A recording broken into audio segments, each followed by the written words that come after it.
Grand 2, étude énergétique d'un pendule élastique. On va considérer un pendule élastique. Bon, voilà notre pendule élastique. À cette extrémité libre, on accroche ou bien on fixe un solide S, dont le centre d'inertie est G. Et puis, on va écarter S de sa position d'équilibre et on va faire cette fois-ci une étude énergétique pour déterminer l'évolution du système. Donc, on va considérer le repère OX. L'origine du repère coïncide avec la position d'équilibre de S. Ici, nous avons le vecteur unitaire I. À un instant donné, voilà l'abscisse X avec laquelle on va déterminer la position du solide. Alors, je rappelle que ce solide,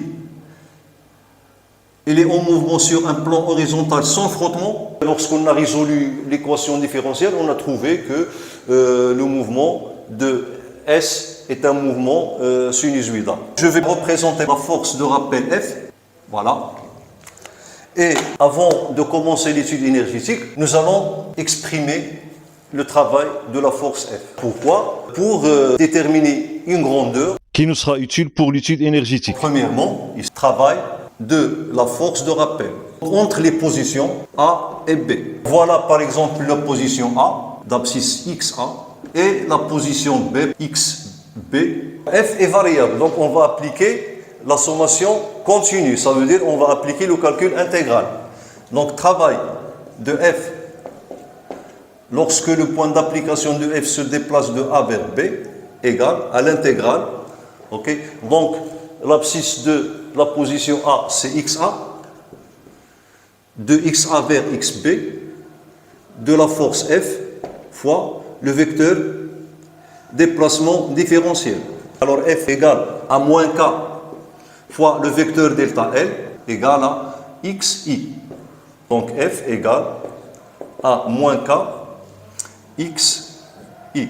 dL n'est autre que dx fois le vecteur I. Parce que le solide se déplace sur une droite. Okay? Donc dL égale à dx sur I. Et puis, donc, je vais remplacer ici dans l'intégrale et je trouve que travail de F égale à l'intégrale XA de XA vers XB de KX. Alors ici, j'ai déjà moins, donc je peux la faire sortir de l'intégrale. Okay. Donc, moins KX dx et I, okay, fois I, donc le produit scalaire de I égale à 1. Ok? Alors ici, entre parenthèses, I, produit scalaire I égale à 1. Donc, en effixion cette intégrale, alors K, il est constant, donc je peux le faire sortir de l'intégrale. Et l'intégrale de X, c'est X au carré sur 2. Et j'obtiens finalement travail de la force de rappel de A vers B égale à moins. Alors x au carré sur 2, donc ça va donner moins 1,5, la constante K, fois x comprise entre XA et XB égale à moins 1,5 K fois XB moins XA. Ok, ici, pardon, c'est au carré. Au carré, au carré. Alors, finalement, j'obtiens égal à 1,5 K X au carré A. Ok, donc je fais entrer le moins ici. Alors ici, ça devient plus et XB sera affecté d'un signe moins. Moins 1,5 K XB au carré. Alors voilà l'expression du travail de F, de A vers B. Donc en observant bien ce travail, on voit quelle est la différence de deux termes. Donc ce premier terme et ce deuxième terme. Okay? Alors ça va nous conduire à considérer que le travail de la force F est la différence de deux énergies. Okay? Deux énergies.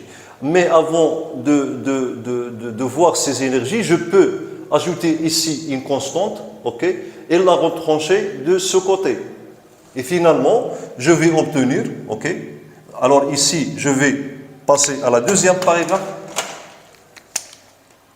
Et on va définir une grandeur énergétique qui caractérise l'oscillateur. Cet oscillateur, ça veut dire le pendule élastique. Donc, on va écrire le titre. Mais avant d'écrire le titre, laissons développer cette expression. Donc, on a le travail de F, de A vers B, égale à 1 demi K XA au carré. Donc, j'ajoute ici une constante. Cette constante a une nature énergétique. Donc, plus, voilà le premier terme.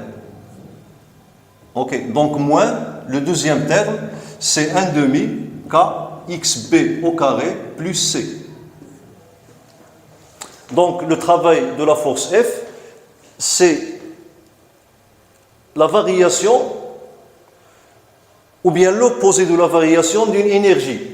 Cette énergie que possède l'oscillateur lorsqu'il est en la position A et cette énergie que possède l'oscillateur lorsqu'il est dans la position B.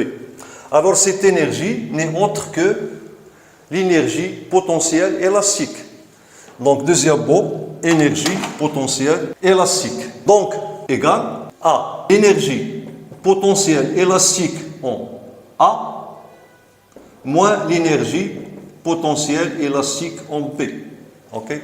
Donc, le travail de la force F n'est en fait que l'opposé de la variation de l'énergie potentielle élastique du système, travail de F. Comme on a vu l'année dernière pour le poids, on a trouvé que le travail du poids est l'opposé de la variation de l'énergie potentielle de pesanteur. Ok. Alors, donc ici, on va définir l'énergie potentielle par ceci. EP, E, qui dépend de X, donc égal à 1 demi K X au carré plus une constante C.